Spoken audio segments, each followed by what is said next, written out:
Eu começou pelo FECOP,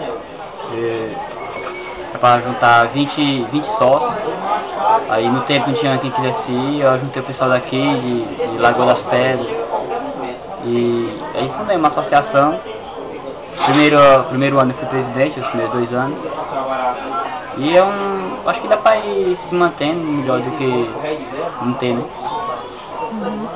E com relação à apicultura, vocês fazem isso durante o ano todo?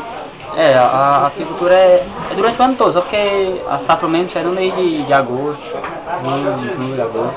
Aí vocês são agricultores? São Agricultores e apicultores? Todos agricultores e apicultores. São quantos integrantes na associação? São 22 agora. Começou com 20, agora tem 22. E a maioria é jovem? A maioria são jovens. Então, você queria deixar alguma palavra de incentivo para os jovens, para as pessoas? Eu não queria deixar não.